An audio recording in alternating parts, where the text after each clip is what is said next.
Room કોનો છે અને અહીંયા તાળું કેમ માર્યું છે?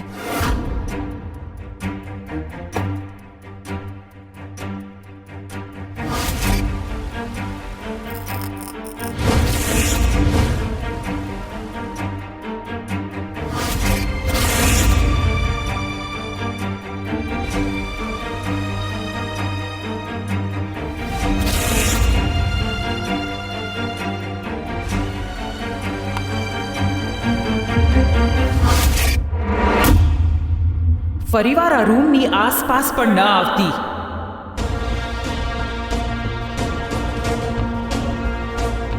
પણ માતાજી, આ રૂમ કોનો છે અને અહીંયા તાળું કેમ માર્યું છે? તારા આ સવાલનો જવાબ આપવો હું જરૂરી નથી સમજતી, અને ફરીવાર આ વિશે તું મારી સાથે કોઈ વાત પણ નહીં કરે. જા અહીંયાથી.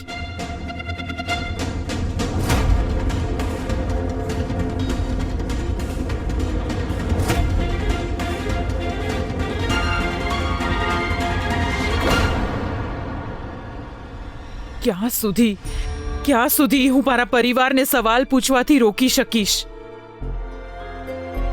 પણ એક વાત નક્કી છે, હું મારા બાળકો પર આનો પડછાયો પણ નહીં પડવા દઉં.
રુદ્રજી, આજે રામનવમીની પૂજા છે. તમે આ પહેરી લો.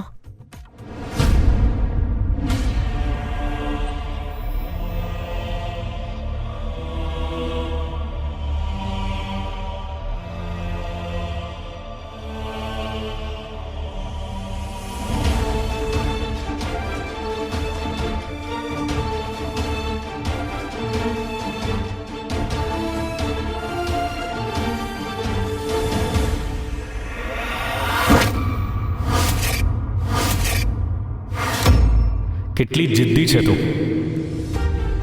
1000 વાર કહ્યું છે કે મારી વાઈફ બનવાનો પ્રયત્ન ના કર. સમજાતું નથી તને? આજ પછી મને પૂછ્યા વગર મારા સામાનને હાથ પણ ના લગાડતી.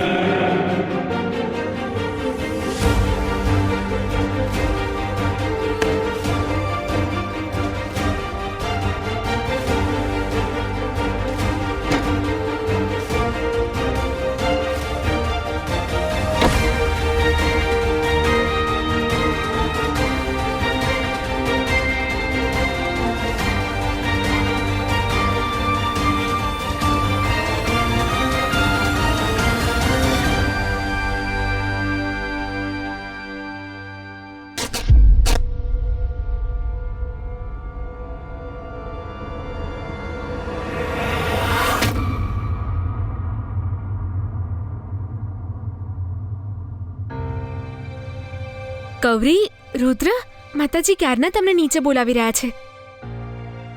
દાન કરવા જવાનું છે ને? ચાલો.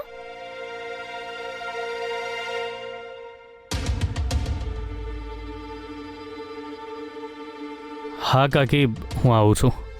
અરે, આ કુર્તો કઈ રીતે ફાટી ગયો? ઠીક છે, તું આ કુર્તો બદલી નાખ અને પછી જલ્દી નીચે આવી જજે, એ પહેલા કે માતાજીનો ગુસ્સો વધારે વધી જાય. ઠીક છે, જલ્દી આવજે. ગૌરી, પેલો કુર્તો આપજે ને.